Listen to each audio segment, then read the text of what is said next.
لله على إحسانه وشكر له على توفيقه وامتنانه وأشهد أن لا إله إلا الله وحده لا شريك له تعظيما لشأنه وأشهد أن محمدا عبده ورسوله الداعي إلى رضوانه صلوات الله وسلامه عليه وعلى آله وصحبه وسلم تسليما كثيرا.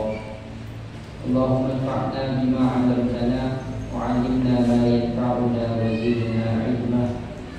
اللهم إنا نسألك علما نافعا ورزقا طيبا وعملا متقبلا. اللهم إنا نعوذ بك من علم لا ينفع ومن قلب لا يخشع ومن نفس لا تشبع ومن دعوة لا يستجاب لها. اللهم آمين. Ikhwani wa akhwati fillah, asallallahu wa iyyakum.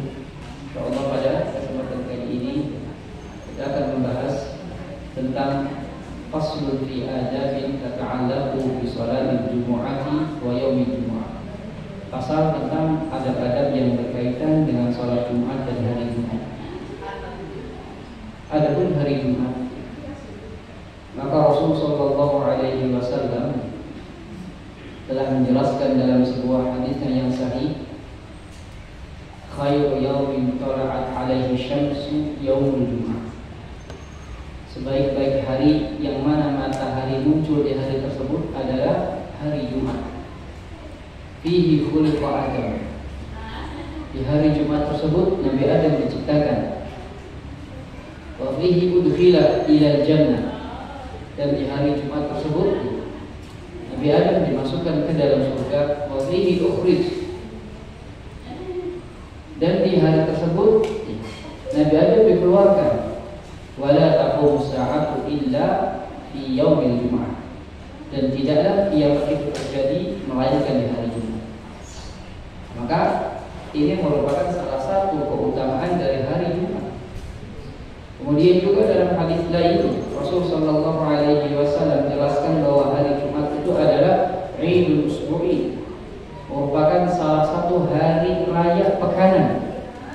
Oleh karena itu tidak boleh seorang menyendiri puasa pada hari Jumat, karena itu hari raya. Karena kaidahnya hari raya itu haram untuk melakukan puasa padanya.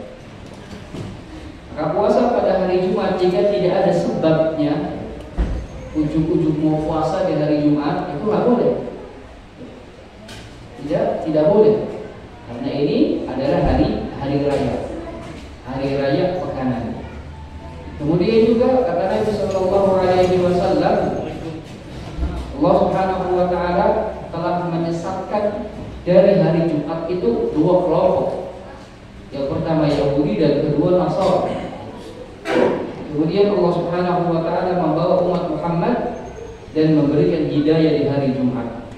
Nah, ini hadis-hadis yang dibacakan tadi itu merupakan hadis-hadis yang menunjukkan keutamaan hari Jumat.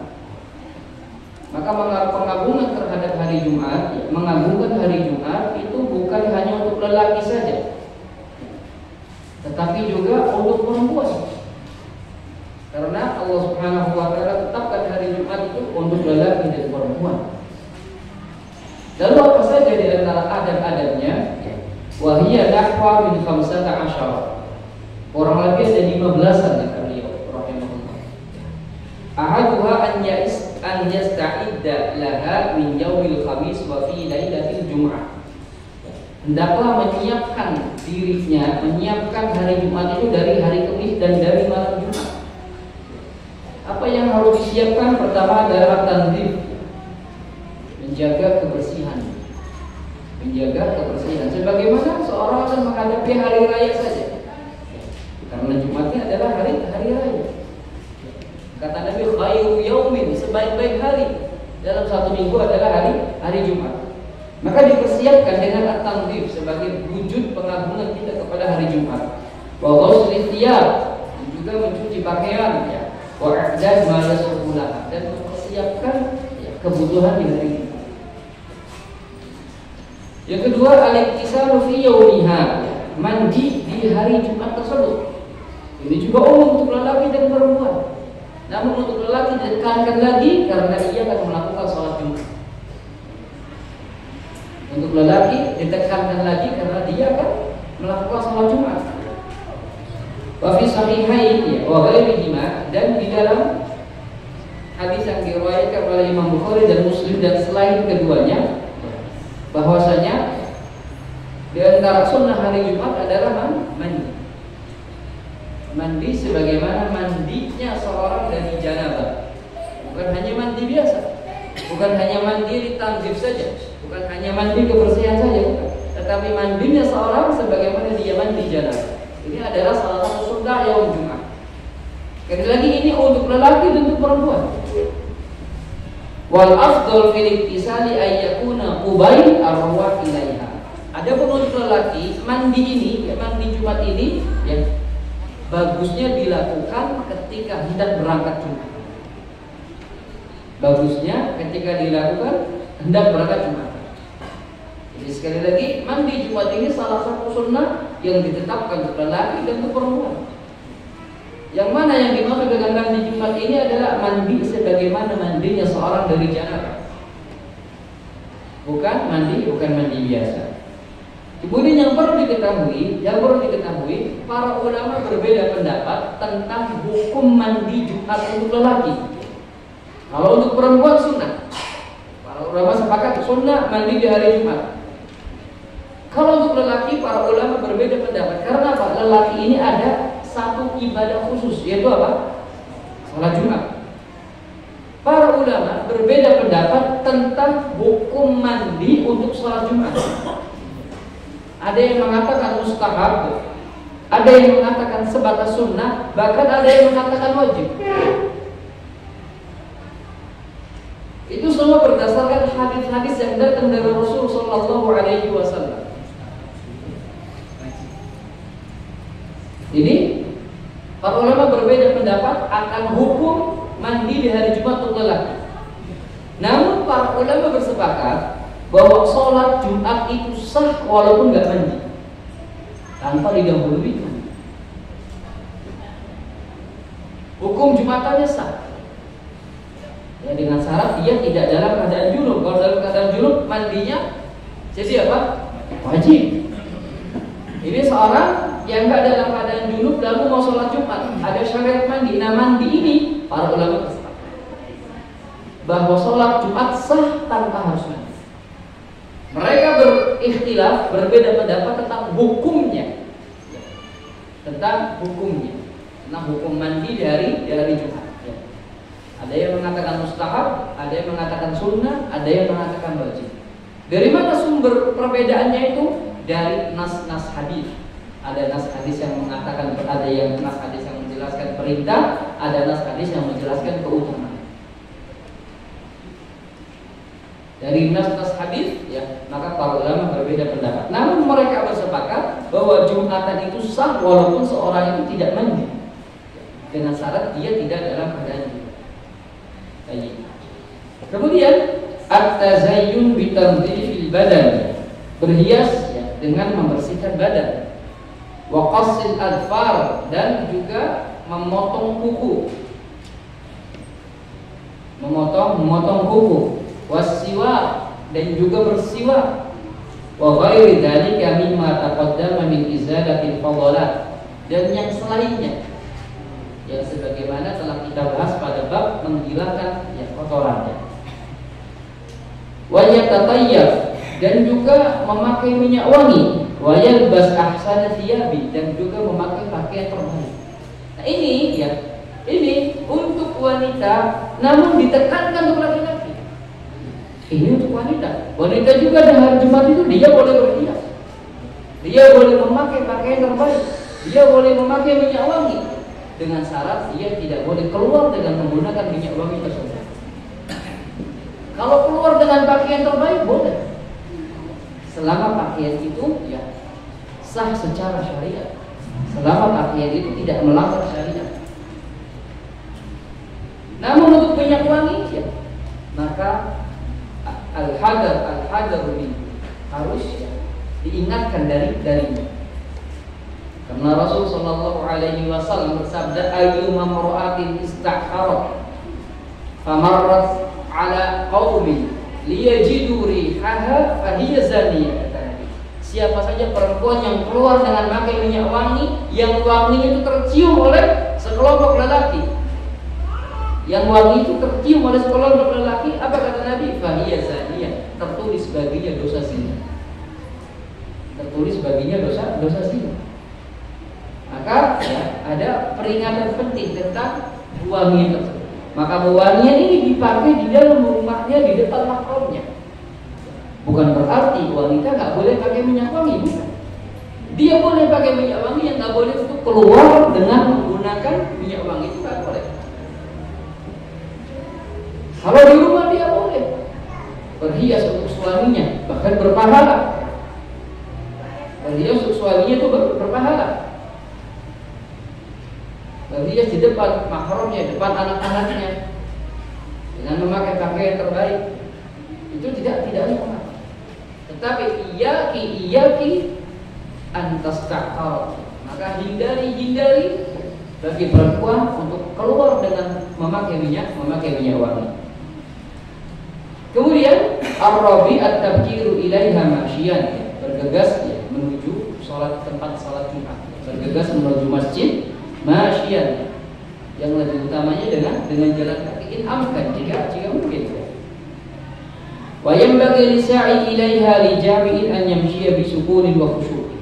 Dan bagi lelaki yang ingin menghadiri salat Jumat ya, harus keluar dalam keadaan tenang dan juga dalam keadaan khusyuk, tidak lari-lari. Tidak lari-lari. Dan ya, imani yakini bahwa di setiap masjid, pintu masjid yang ditunaikan di dalamnya sholat Jumat ya, itu ada malaikat-malaikat yang mencatat al-awwal. Jadi ada malaikat yang mencatat siapa saja yang datang untuk menunaikan sholat Jumat, dan terus menerus dicatat sampai imam keluar. Kalau imam sudah muncul di mimbar, ya sudah assalamualaikum, maka buku catatan itu ditutup. Maka yang datang setelahnya ya, tidak ada pada catatan malaikat. Artinya apa? Jamaah yang dirahmati Allah Subhanahu wa taala, seorang yang datang ya, sebelum khatib naik mimbar, itu pahalanya berbeda, keutamaannya berbeda daripada orang yang datang ketika khatib sudah naik mimbar. Kenapa? Karena seorang yang datang sebelum khatib naik mimbar itu sudah ada dicatat oleh malaikat yang nanti dilaporkan kepada Allah Jalla Jalaluhu. Hal ini berbeda dengan orang yang datang ya, ketika khatib naik mimbar. Jumatannya sah, sisi Jumatannya sah, tapi dari sisi keutamaannya banyak keutamaannya. Oleh karena itu di antara sunnahnya adalah at-tabkir ilaiha masyian, bergegas menuju Jumatan. Bahkan kata Rasul sallallahu alaihi wasallam, man raha fi sa'atil ula faka'annama qarrabal badana. Siapa yang datang di waktu pertama ya, seolah-olah ia berkorban seekor unta. Wa man raha fi sa'ati tsaniyah faka'annama qarrabal baqarah. Siapa yang datang di waktu kedua ya, maka seolah-olah dia berkorban sapi. Wa man raha fi sa'ati tsalitsah faka'annama qarrabal aghnam. Siapa saja yang datang di waktu ketiga, seolah-olah dia berkorban dengan kambing. Fa man raha fi sa'ati rabi'ah faka'annama qarraba ad-dajajah. Ya. Siapa saja yang datang di waktu yang keempat ya, maka dia seolah-olah dia berkorban ayam. Wa man qarraba fi sa'ati al-khamisah faka'annama qarraba al-bayda. Siapa yang datang di waktu kelima, maka seolah-olah dia berkorban telur. Maka semakin dia itu mepet, ya datangnya mepet dengan waktu Jumat, semakin sedikit keutamaan yang dia. Semakin sedikit keutamaan yang dia. Maka hal itu terus berlangsung hingga khatib naik mimbar. Khatib naik mimbar sudah catatan malaikat itu. Orang yang datang pertama, oh ini termasuk golongan pertama, sama malaikat dicatat. Ini korbannya juta, ini korbannya sampai korban telur satu ditutup. Maka semakin datangnya mepet ke Jumatan, semakin sedikit keutamaannya. Semakin sedikit keutamaannya. Wa yanwi al-i'tikaf fil masjid ila waqti khuruji, dan niatkan i'tikaf sampai selesai Jumatan, sehingga dia mendapatkan pahala Jumat dan juga mendapatkan pahala i'tikaf. Kemudian Allah yatakhatta riqaban nas, tidak melangkahi leher-leher manusia, tidak melangkahi pundak-pundak manusia. Ini kinayah apa? Seorang yang datang yang terlambat pengen di soft depan. Orang yang datangnya akhir pengen dapat soft depan. Makanya Nabi Allah yatakhatta riqaban nas, jangan langkahi pundak-pundak manusia. Enggak boleh melangkahi pundak-pundak manusia. Wala yufarriq baina itsnain, dan jangan memisahkan antar dua orang. Udah sempit nih, saking dia datangnya terlambat pengen di depan sempit maksa. Kamu geser tuh masih bisa, sehingga sempit-sempitan. Itu nggak boleh. Bukan akhlak Jumat. Nggak boleh memisahkan ya, dua orang sedang duduk. Illa an yaqfurja, kecuali dia lihat di depan itu masih kosong. Karena Jumatan zaman salaf dan Jumatan zaman khalaf itu beda. Jumatan zaman salaf itu mereka bergegas mencari soft pertama. Jumatan zaman khalaf bergegas mencari tiang pertama. Sehingga sering ya kita sholat Jumat terlambat misalnya, itu di depan masih kosong. Yang penuh tuh mananya? Bagian belakangnya, temboknya penuh. Tapi depan tuh masih bisa untuk 2 sampai 10 orang. Nah, kalau kita lihat seperti itu, kita lihat ingin mengisi soft depan yang kosong, tidak apa-apa kita kesana walaupun dengan melangkahi apa? Pundak-pundak manusia. Jelas? Kalau kita lihat depannya itu masih ada celah kosong. Tapi kalau depannya sudah penuh, udah kita jangan paksakan diri. Ya. Kita cari tempat yang kosong. Kita cari tempat yang kosong. Makanya ya di sini dijelaskan illa an yara furja. Furja dan yatakhatta ilaiha, kecuali kalau dia di depan tuh ada celah, ada barisan kosong, lalu kita menuju ke sana. Cara menujunya kan harus dengan melangkahi pundak manusia, nggak mungkin kita lompat kan? Ya. Apa terbang? Nggak mungkin. Maka melangkahi pundak manusia dalam kondisi ini dibolehkan. Kemudian alla yamurru baina yadai al-musalli, jangan lewat orang yang sholat. Ini juga harus diperhatikan. Kenapa? Melewati orang sholat itu termasuk salah satu dosa besar.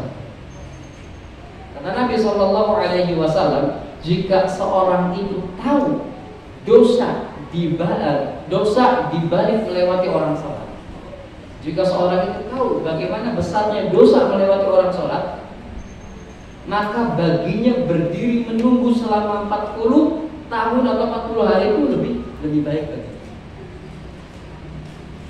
Ini menunjukkan apa? Kata para ulama menunjukkan bagaimana besarnya dosa melewati orang-orang. Maka ini tidak diperbolehkan.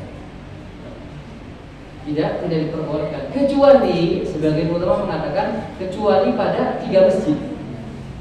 Masjidil Haram, Masjid Nabawi dan Masjidil Aqsa. Itu dikecualikan. Sebagian ulama.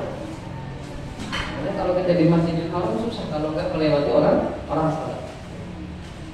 Dikecualikan 3 masjid, Masjidil Haram, Masjid Nabawi dan Masjid Aqsa. Itu sebagian ulama. Sebagian lagi mengatakan hatta di 3 masjid ini juga nggak boleh kita melewati orang sholat. Dan ini pendapat yang penting. Jadi nggak boleh kita melewati orang sholat. Maka kita harus tahu yang tidak boleh dilewati itu adalah batas antara musolli, orang sholat, dan sujud. Itu yang nggak boleh dilewati. Misal orang sholat itu sutro, maka kita nggak boleh melewati dalam sutro. Kalau ada sutronya, kalau nggak ada sutronya misalnya, kalau nggak ada sutronya kita tuh kira-kira, kita bisa membuat kira-kira orang ini kalau sujud kepalanya sampai mana. Misal dia orang ini sholat di soft berapa ini? 1, 2, 3, 4, 5, 6, 7, misal di soft 7, Kira-kira kalau sujud sampai mana kepala? Sampai sini ya? Sampai mana? Paling 3 lantai. Maka batas itu yang boleh kita lewati. Jelas? Kalau dia nggak ada sutrohnya. Kalau ada sutrohnya, kita harus melewati di luar sutra. Tapi kalau nggak ada sutronya, ya, maka kita bisa perkirakan yang nggak boleh dilewati itu antara dirinya dan tempat naruh kening. Itu di mana kira-kira? Tempat naruh keningnya di mana kira-kira? Kalau nggak ada sutronya, itu yang nggak boleh kita lewati. Itu yang tidak boleh kita lewati. Ini kita bisa praktekkan dimanapun berada. Kalau ada orang sholat, ya, nggak ada sutronya dan nggak ada jalan, ya, kita lihat kira-kira orang sujudnya sampai mana. Karena antara satu orang dan orang lain itu sujudnya berbeda-beda. Dan kita lihat ini kira-kira orang mau sujud sampai mana. Kalau tahu oh sampai situ, berarti itu tempat yang nggak boleh kita lewati. Di luar itu boleh kita lewati. Jika memang tidak ada apa? Tidak ada apa? Sutra. Makanya ya, ini juga hal yang banyak diremehkan, melewati orang sholat. Itu sebuah dosa besar, nggak boleh. Karena orang yang salat itu sedang bermunajat kepada Allah Subhanahu wa Ta'ala.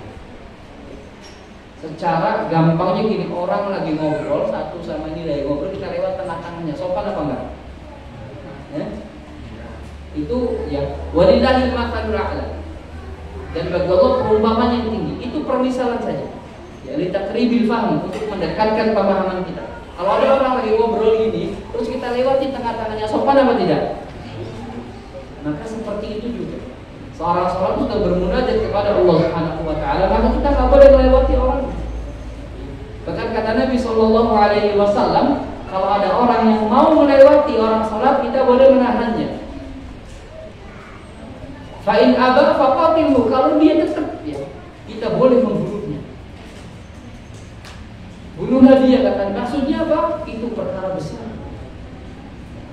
Melewati orang sholat itu salah satu dosa besar. Dan ini harus banyak diketahui, harus banyak diketahui. Kemudian an yatluba shafal awwal, berusaha untuk mencari shaf pertama. Ini di antara sunnah salat Jumat. Berusaha mencari shaf pertama. Kata Nabi Shallallahu Alaihi Wasallam, man iktasala yaumal Jum'ah, siapa yang mandi di hari Jumat, kemudian mendatangi masjid, kemudian dia sholat sunnah sampai khatib keluar, 2 rakaat salam, 2 rakaat salam, 2 rakaat salam sampai khatib keluar. Ketika khatib sudah keluar, dia diam, tidak ngobrol, tidak berbicara. Illa ghafarallahu lahu ma taqaddam. Allah akan ampuni dosa-dosa. Allah akan ampuni dosa-dosa. Dan di antara juga an yatluba shaffal awwal, mencari shaf pertama. Karena shaf pertama itu memiliki keutamaan. Di antaranya yang dijelaskan oleh Rasul sallallahu alaihi wasallam, innallaha wa malaikatahu yusholluna 'ala sufufil ula. Allah dan malaikatnya itu ya senantiasa bersolawat kepada orang-orang yang berada di shaf pertama. Ini bukan hanya sholat Jumat saja, tapi sholat 5 waktu. Mereka yang berada di shaf pertama itu mendapatkan sholawat dari Allah dan sholawat dari malaikat. Adapun sholawat dari Allah adalah as-sana'u alaihi, pujian Allah kepadanya. Adalah pujian Allah kepadanya. Adapun sholawat malaikat yang dimaksud adalah doa malaikat untuknya. Itu akan didapatkan bagi orang-orang yang berada di shaf pertama. Kemudian ayat ta'at tanaful minas sholati wa dzikri inda khurujil imam. Apabila imam sudah keluar, maka tidak ada sholat sunnah lagi dan tidak ada zikir lagi, tidak ada sholat sunnah lagi dan tidak ada zikir lagi. Kecuali bagi orang yang telat datang Jumatannya. Yang datang Jumatannya telat, dia datang imam sedang berkhutbah. Sebagaimana dialami oleh sahabat yang bernama Sulaik al-Ghattafani. Ia telat datang salat Jumat, ketika itu Nabi sedang berkhutbah, Sulaik ini datang. Maka kata Nabi Shallallahu Alaihi Wasallam, as-sholaita ya Sulaik, apakah engkau telah sholat wahai Sulaik? Kata Nabi Shallallahu Alaihi Wasallam, ya, bertanya kepada sahabat tersebut, apakah engkau telah sholat? Maka jawaban sahabat tadi belum. Sholatlah 2 rakaat wajabus fihima, dan ringkaslah sholat. Ini bagi orang yang datang telat Jumatannya. Tetapi bagi yang datang sebelum imam, ya, Bagi yang datang sebelum imam, ketika imam sudah keluar, maka sudah tidak ada sholat, sudah tidak ada zikir lagi.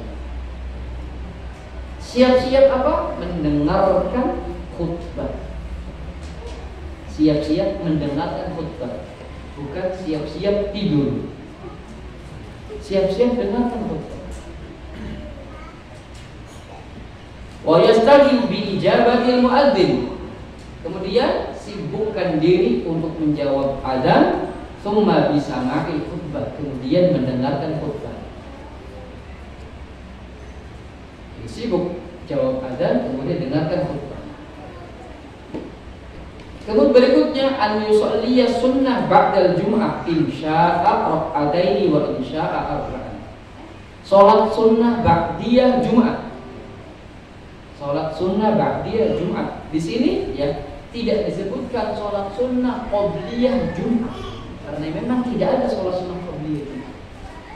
Adanya salat sunnah mutlak di hari Jumat. Itu ketika seorang datang ke masjid, dia salat 2 rakaat salam, 2 rakaat salam, 2 rakaat salam sampai khotib naik mimbar. Itu disebut salat sunnah mutlak. Dan ini yang ada masuk hadis. Sekali lagi, tidak disebutkan qabliyah Jumat, yang ada sholat sunnah mutlak sebelum khatib naik mimbar. Sebaliknya, ada yang namanya sholat ba'diyah Jumat. Insya'a rak'ataini wa insya'a arba'an. Bisa 2, bisa 4 rakaat. Adapun yang 4 rakaat itu caranya, yang pertama 2 salam, 2 salam. Yang kedua 4 rakaat langsung salam. Yang ketiga seperti sholat zuhur. Jadi pada 2 rakaat ada tahiyatnya. Setelah ada tahiyat awalnya, setelah itu rakaat ketiga, keempat, kemudian salam.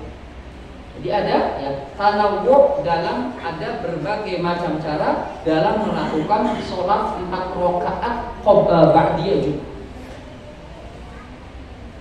Ada berbagai macam cara ya yang ditetapkan oleh syariat tentang tata cara sholat 4 rakaat ba'diyah Jumat. Yang pertama dengan 2 rakaat salam, 2 rakaat salam. Yang kedua dengan langsung salam di akhir, jadi akhir rakaat keempat. Yang ketiga dengan cara seperti sholat zuhur atau asar. Ada tahiyat awalnya, ada tahiyat akhirnya. Kemudian ayyuraqiba as-sa'ata syarifah allati fi yaumil jumu'ah. Hendak memperhatikan waktu mulia pada hari Jumat. Kata Nabi sallallahu alaihi wasallam, di hari Jumat itu ada waktu mustajab. Ada waktu mustajab.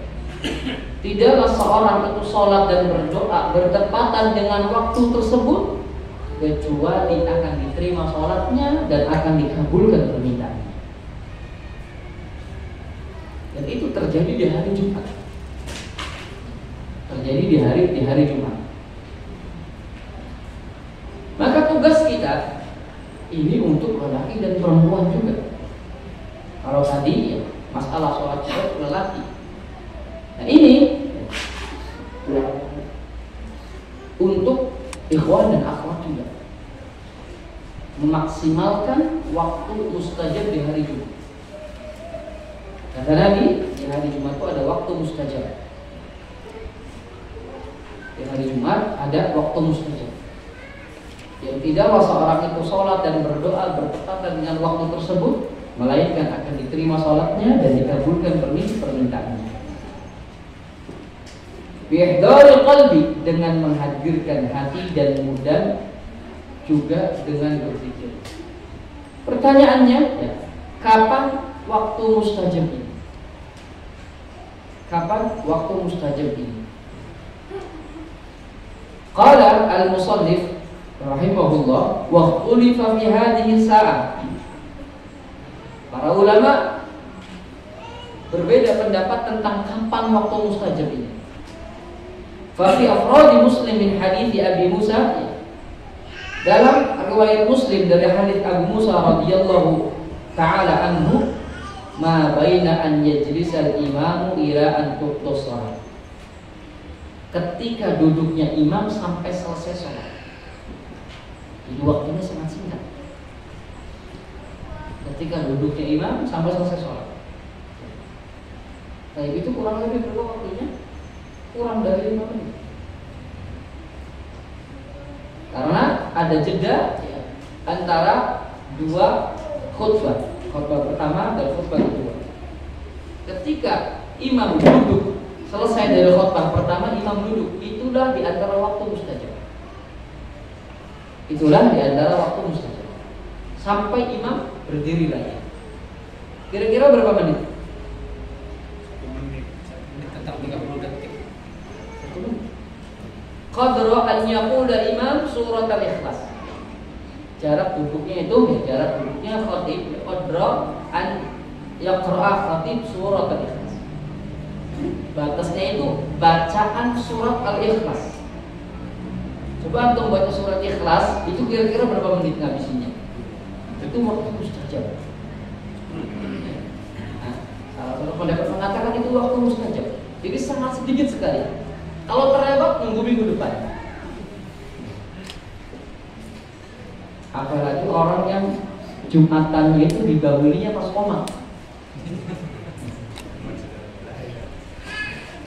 Udah gitu dia sholatnya nggak pakai wudhu. Bukan tidur itu membatalkan wudhu.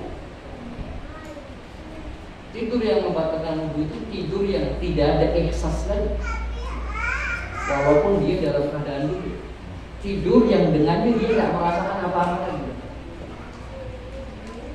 Itu tidur yang membatalkan wudhu. Jadi bukan karena gerakannya, bukan karena keadaannya. Intinya itu karena hilangnya akal tersebut. Kadang seorang di KRL naik kereta tidur terus dalam keadaan berdiri. Tahu-tahu nyampe Bogor aja. Nah, ini banyak kejadian. Maka bagi yang tertidur di hari Jumat, hendaklah ia mengulangi wudhu. Apalagi sampai ngorok, sampai dibangunin. Kalau nggak dibangunin itu sudah ya Jumatan kan. Maka tidur yang seperti ini tidur yang membatalkan wudhu. Tidur yang membatalkan wudhu. Itu waktu pertama ya. Itu waktu pertama sangat singkat sekali. Waktu pertama sangat singkat sekali.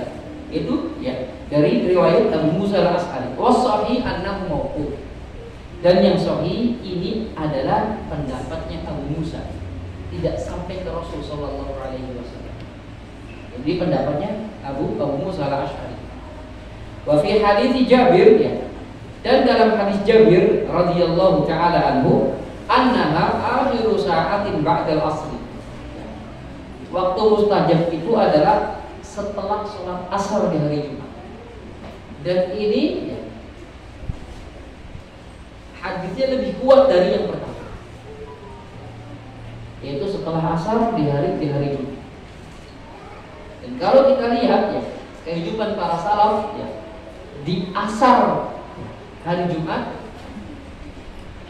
mereka itu benar-benar memaksimalkan waktu tersebut dengan berdoa. Wa fi hadis Anas ya, dalam hadis Anas, iltamisuha ma baina sholatil asri ila ghurubi syamsi. Carilah waktu tersebut setelah sholat asar sampai tenggelam matahari. Jadi ini ya, waktu yang lebih kuat. Pendapat yang lebih kuat waktunya adalah setelah sholat asar sampai tenggelam matahari. Oleh karena itu ini juga berlaku untuk lelaki dan perempuan, bukan hanya untuk lelaki aja. Ini berlaku untuk ikhwan dan akhwat. Oleh karena itu hari Jumat setelah antum sholat asar jangan buru-buru keluar. Setelah antum zikir, coba antum manfaatkan sebentar saja berdoa kepada Allah Subhanahu wa taala. Jangan buru-buru main bola. Coba antum duduk sebentar. Gak sampai 10 sampai 15 menit kalau nggak bisa sampai maghrib. Atau duduk sebentar untuk berdoa kepada Allah Subhanahu wa taala, untuk meminta kepada Allah Subhanahu wa taala. Karena itu adalah waktu mustajab. Namun sangat disayangkan waktu ini banyak dilalaikan oleh kaum muslimin.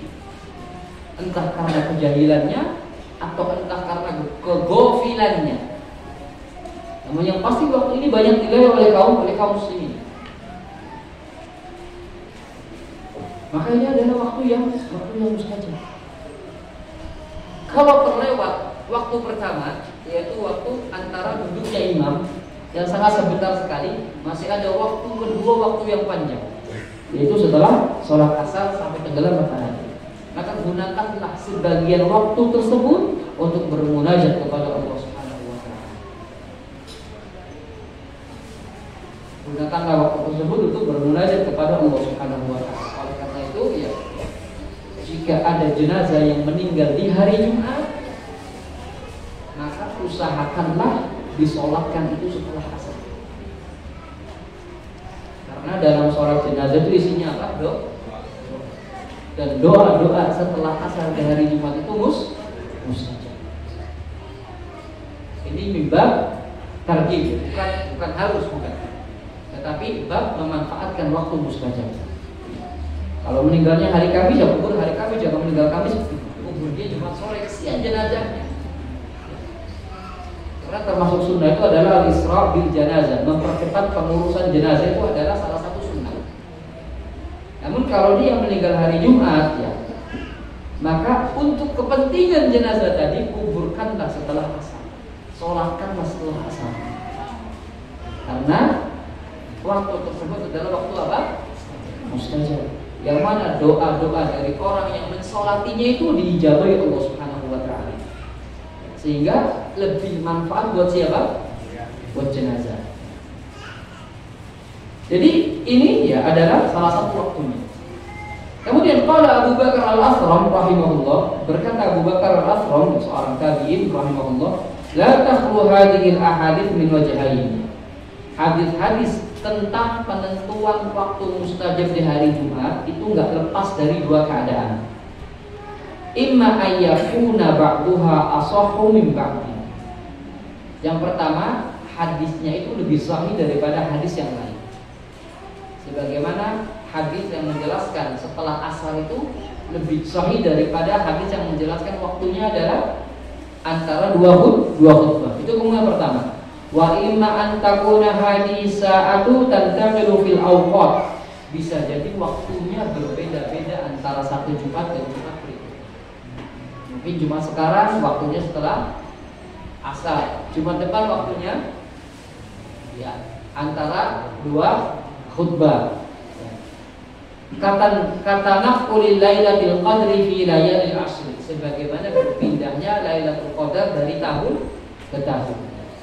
Tahun sekarang misal malam 23, tahun depannya kadang terjadi malam 25. Maka kias ya, waktu Jumat, waktu mustajab di hari Jumat itu dikiaskan kepada Lailatul Qadar. Namun ini sekali lagi pendapat yang hanya sebatas pendapat.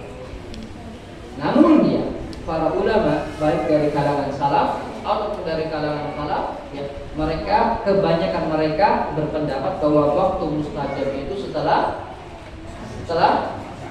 asar sampai tenggelam matahari.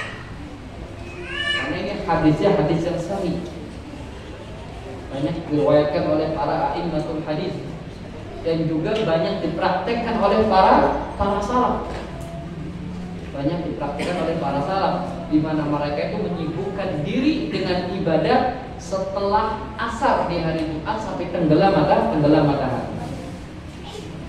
Berikutnya an yukthira minas salati 'ala nabi sallallahu alaihi wasallam. Banyak-banyak bersolawat kepada Rasul sallallahu alaihi wasallam pada hari Jumat. Banyak-banyak bersolawat kepada Rasul sallallahu alaihi wasallam di hari Jumat dan di malam Jumatnya. Ini juga berlaku buat ikhwan ataupun akhwat. Enggak khusus buat ikhwan. Ini juga berlaku buat ikhwan dan akhwat. Faqad ruwiya 'anil Nabi sallallahu alaihi wasallam, diriwayatkan dari Nabi sallallahu alaihi wasallam, man shalla 'alayya fi yaumil jumu'ah, siapa yang bersolawat kepadaku di hari Jumat, siapa yang bersolawat kepadaku di hari Jumat 80 marrah, 80 kali, ghafarallahu dzunuba 80 sana, Allah akan ampuni dosanya selama 80 tahun. Namun sayang hadis ini adalah hadis yang palsu. Hadis ini adalah hadis yang palsu. Tapi ada hadis lain yang menjelaskan akan keutamaan salawat di hari Jumat. Kata Nabi Shallallahu Alaihi Wasallam, "Aktsiru alayya as-salata fi yaumil Jumat." Perbanyaklah salawat kepadaku di hari Jumat. Man shalla alayya salatan wahidah sallallahu alaiha biha asyru marrat. Siapa yang bersalawat kepadaku satu kali, Allah akan bersalawat kepadanya 10 kali. Ini hadis yang sahih. Adapun hadis dengan riwayat tadi, siapa yang bersalawat kepadaku di hari Jumat 80 kali, Allah akan ampuni dosanya 80 tahun. Ini ada riwayat maudhu', riwayat palsu. Riwayat palsu. Riwayat yang sahih adalah man shalla alayya sholatan wahidah, siapa yang bersalawat kepadaku satu kali salawat, Allah akan bersalawat kepadanya sebanyak 10 kali. Kenapa? Al-hasanatu bi'asyri amthaliha. Kebaikan itu dilipat gandakan pahalanya hingga 10 kali lipat. Hingga 10 kali lipat. Maka perbanyaklah salawat di hari Jumat. Minimal dengan mengucapkan Allahumma salli wa sallim ala nabiyyina Muhammad wa ala alihi wa sahbihi ajma'in. Minimal dengan mengucapkan itu.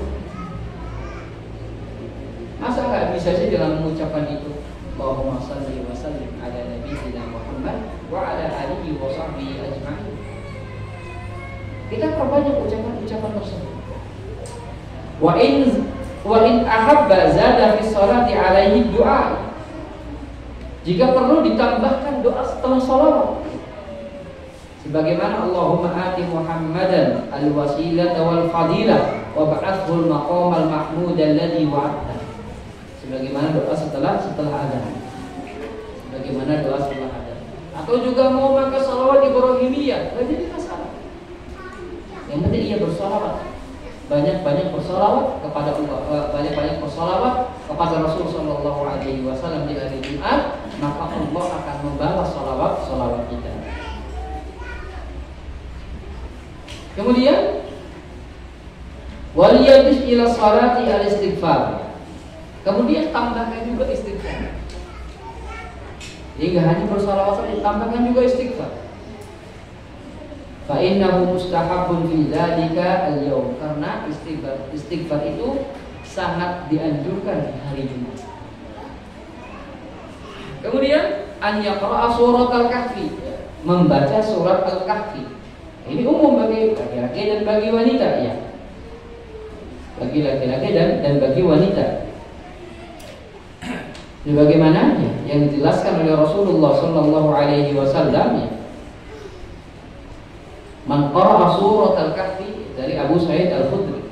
Man qara'a surat al-kahfi adha Allahu bi nurihi. Allah akan berikan cahaya dari cahayanya sampai Jumat depan. Kemudian juga siapa yang baca surat Al-Kahfi atau siapa yang menghafal 10 ayat pertama dari surat Al-Kahfi, faqad usima minad dajjal, maka dia akan dijaga dari fitnah dajjal. Dia akan dijaga dari fitnah dajjal. Maka sangat dianjurkan membaca surat Al-Kahfi pada malam atau hari Jumat. Pada malam atau hari Jumat. Kemudian wa yustahabu an yukthir min qira'atil Qur'ani fi yaumil Jum'ah. Dan juga sangat dianjurkan untuk memperbanyak bacaan Quran pada hari Jumat. Selain surat Al-Kahfi, baca juga surat-surat lainnya. Karena ini adalah hari terbaik. Intinya ibadah yang dilakukan di hari Jumat di sisi Allah nilainya lebih daripada dilakukan di hari-hari selainnya. Karena Jumat itu adalah sayyidul ayyam, penghulunya para hari. Wa an yahtim fihi aw fi yaumil jum'ah qadar, dan menghatamkan Quran di hari Jumat jika mampu. Jika enggak mampu, maka dengan membaca 3 kali surat Al-Ikhlas. Karena kata Nabi Sallallahu Alaihi Wasallam, suratul Ikhlas tahdil sulul Quran. surat Al-Ikhlas itu setara dengan sepertiga dari Al-Quran. Maka kalau kita baca Quran surat Al-Ikhlas 3 kali, seolah-olah kita membaca satu Al-Quran. Maka ini amalan kecil, amalan sedikit, namun pahalanya besar. Amalan sedikit, namun pahalanya besar. Ini bukan berarti kita malas baca Quran, bukan. Ini di luar hadiah dari Allah ya bagi selain baca Quran. Baca Quran itu kewajiban kita. Baca Quran itu wajib, baik. Baca Quran itu wajib. Baca Quran adalah wajib. Karena kalau kita nggak sempat baca Quran dalam hari-hari kita, maka kita akan meninggalkan kewajiban. Kalau kita nggak sempat baca Quran, kita akan meninggalkan kewajiban. Yang meninggalkan kewajiban itu akan dapat apa? Dosa dari Allah Subhanahu wa Ta'ala. Wajib Quran itu wajib. Wajib bagi umat Islam untuk baca Quran. Namun Allah sediakan lagi hadiah khusus, yaitu dengan surat Al-Ikhlas. Membaca satu surat Al-Ikhlas itu sama dengan kita membaca sepertiga Quran. Artinya apa? Pahala yang kita dapatkan dengan membaca satu kali surat Ikhlas sebagaimana kita mendapat pahala sepertiga dari baca Quran. Kalau kita baca 3 kali, maka kita seolah-olah ya mendapatkan pahala 1 kali hatam.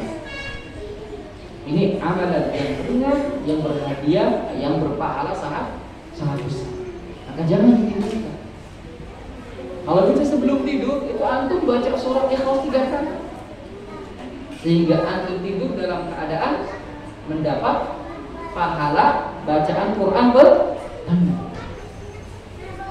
Karena ini adalah ibadah, maka butuh taufik dari Allah Subhanahu wa Ta'ala. Berapa banyak dari kita yang nggak mampu baca surat Al-Ikhlas 3 kali. Karena ini adalah ibadah. Karena makanya ibadah butuh taufik dari Allah Subhanahu wa Ta'ala. Sekali lagi, ini bukan berarti kita tidak baca Quran, salah. Bukan berarti udah kita nggak usah baca Quran aja, baca Al-Ikhlas terus-terusan. Bukan itu maksudnya.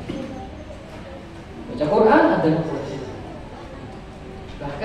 Bahkan Syekh Shalih Al-Fauzan hafizahullah taala menjelaskan, siapa yang tidak bisa khatam Quran dalam sebulan, ya maka dia telah berbuat hajar terhadap Al-Quran. Dia telah menghajar, mendiamkan Al-Quran. Orang yang nggak bisa khatam selama 30 hari. Dalam pendapat lain 40 hari. Kalau 40 hari nggak khatam, itu disebut dia telah mendiamkan Al-Quran. Ini menunjukkan apa? Menunjukkan baca Quran itu adalah kewajiban kita, sebagaimana sholat 5 waktu. Sebagaimana sholat 5 waktu itu wajib, baca Quran juga wajib. Baca Quran juga wajib.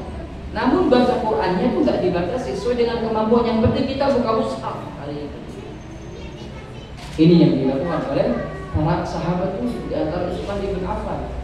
Itu menangis kalau belum sempat buka mushaf. Padahal Utsman bin Affan itu Qurannya di lisan, ya. Tapi kalau belum sempat baca mushaf, dia menangis. Artinya bukan berarti Utsman bin Affan ini nggak melantunkan Quran, tidak. Quran mereka itu pada lisan-lisan mereka. Tetapi ketika mereka belum buka mushaf, Aisyah radhiyallahu taala anha, kalau 1 hari ya, sibuk belum sempat buka mushaf, maka sebelum tidur itu dia wajib baca Quran. Dia wajib buka Quran. Oh, hari ini saya tuh belum baca Quran. Ketika tidur, maka baca Quran. Jadi ketika kita berbicara sahabat itu tidak baca Quran, maksudnya bukan berarti sahabat itu nggak melantunkan Quran, bukan itu. Sahabat itu Qurannya di mana? Lisan mereka, di hati mereka lisannya, Qurannya. Mereka orang-orang yang hafal Quran, qiraatan wa amalan, baik secara qiraah atau secara praktek. Namun ketika mereka belum sempat membuka mushaf, Mereka menangis, menyesal. Katanya Aisyah, ketika hari itu belum buka mushaf ya, karena kesibukannya sebagai seorang mufti, seorang faqih dan sebagai seorang istri. Maka ketika hendak tidur, beliau paksakan diri untuk membaca Quran. Ini menunjukkan apa? Baca Quran itu adalah wajib sekali. Baca Quran itu wajib. Sebagaimana kewajiban sholat 5 waktu. Sebagaimana kewajiban sholat 5 waktu. Maka Allah Subhanahu wa taala memberikan bonus siapa yang membaca Al-Ikhlas ya 3 kali, maka dia seolah-olah mendapatkan pahala 1 bacaan Quran. Kemudian an yatasaddaqa fi yaumil jum'ati bima amkan, bersedekah di hari Jumat. Ini menunjukkan apa? Menunjukkan sedekah di hari Jumat itu memiliki nilai plus daripada sedekah-sedekah di hari biasa. Wal takun shadaqatuhu kharijal masjid. Ya. Hendaklah ya, sedekahnya itu di luar masjid. Artinya apa? Bukan dalam masjid. Sedekah di luar masjid juga sedekah. Diriwayatkan Syekhul Islam Ibnu Taimiyah itu ketika berangkat menuju masjid untuk sholat Jumat itu menghabiskan beberapa dinar untuk dibagi-bagikan. Dan itu terjadi setiap hari Jumat. Karena sedekah di hari Jumat itu nilainya berbeda dengan sedekah di hari-hari yang lain. Kemudian wa yustahabbu an yusalliya salat tasbih fi yaumil Jum'ah. Dianjurkan untuk salat tasbih pada hari Jumat.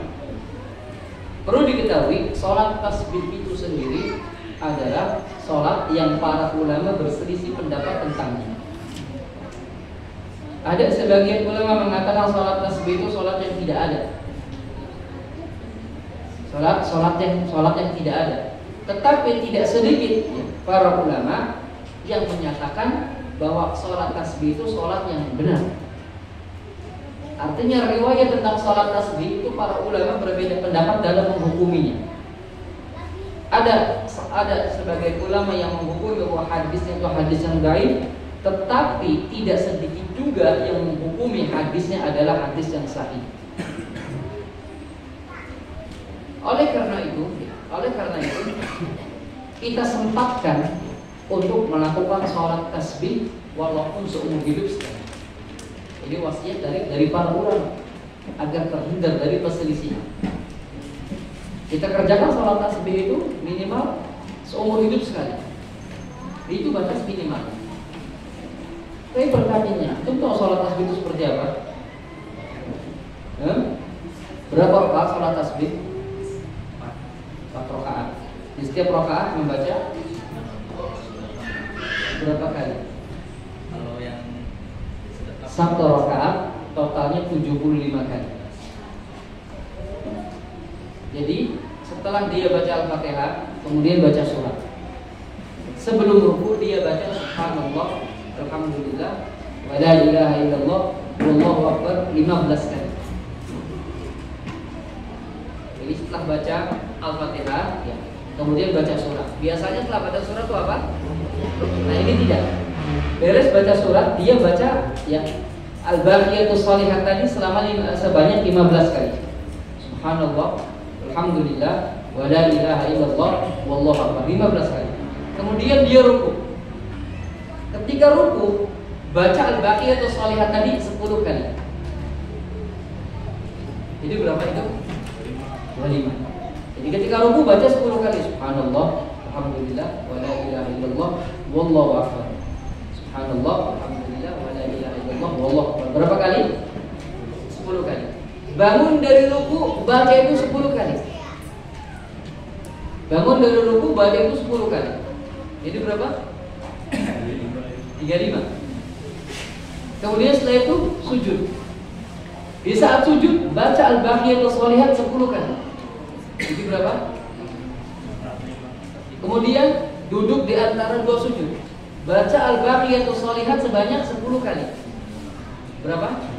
5. Kemudian sujud lagi. Baca Al-Baqiyatus Shalihat sebanyak 10 kali. Berapa? Kemudian bangun berdiri sebelum baca Al-Fatihah, di rakaat kedua baca itu 10 kali. Jadi berapa? Itu dilakukan sebanyak 4 rakaat. Jadi seperti itu tata caranya. Yang totalnya berarti al-baqiyatus sholihat dibaca berapa kali? 300 kali. Itu diantara cara sholat tasbih. Diantara cara sholat tasbih. Maka kata para ulama, minimal kita lakukan sholat ini. Minimal kita pernah melakukan sholat ini. Karena apa? Tidak sedikit para ulama hadis yang menghukumi bahwa hadis sholat tasbih itu hadis yang hasan. Walaupun tidak sahih, itu hadis yang hasan. Banyak dari ulama hadis menghukumi hadis-hadis yang hasan. Yaitu hadis riwayat Abbas ibn Abdul Muttalib, yang Nabi SAW mengajarkan sholat ini kepada pamannya Abbas ibn Abdul Muttalib. Itu disebut oleh para ulama dengan sholat tasbih. Disebut oleh para ulama ya dengan sholat tasbih. Kemudian yustahabu an yaj'ala yaumal jum'ati li a'malil akhirah. Jadikanlah hari Jumat itu khusus untuk amalan-amalan akhirat. Jadi jadikanlah hari Jumat itu khusus untuk amalan-amalan akhirat, wa yakuffa an jami'i asyghali dunya, dan sedikitkanlah amalan-amalan dunia. Karena apa? Karena di hari Jumat itu amal ibadah yang dilakukan di hari tersebut nilainya berbeda dengan hari-hari yang lain. Semoga Allah Subhanahu wa taala memberikan taufik kepada kita untuk bisa terus beribadah kepada Allah Subhanahu wa taala. Kita bisa kasih ini pada kalian ya ikhwan.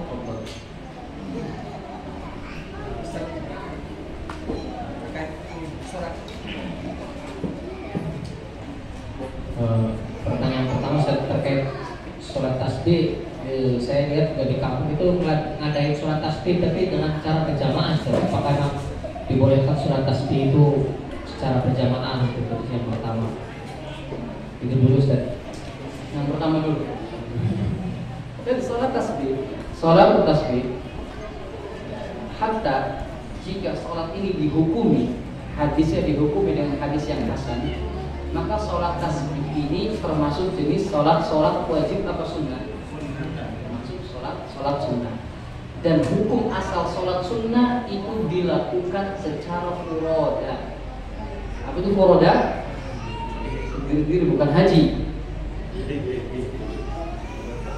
Asalnya sholat sunnah itu dilakukan secara sendiri-sendiri, kecuali ada dalil yang memerintahkan dilakukan secara jamaah.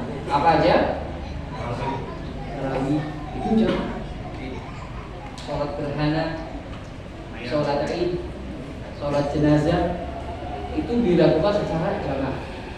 Adapun selain hal tersebut, maka sholat sunnah itu dilakukan secara apa? Sendiri-sendiri. Itu bagi yang mengatakan, bagi yang berpendapat akan disyariatkannya sholat tasbih.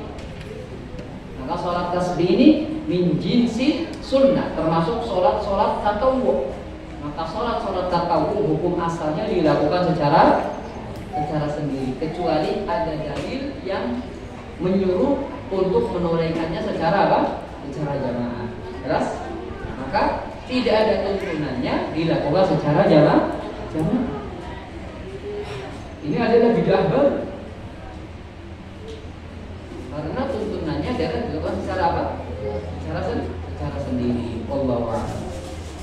Yang kedua, apa ini dulu? Dan batasan umur anak laki-laki untuk tidak masuk ke area akhwat itu berapa tahun? Jika anak tersebut sudah memahami aurat wanita.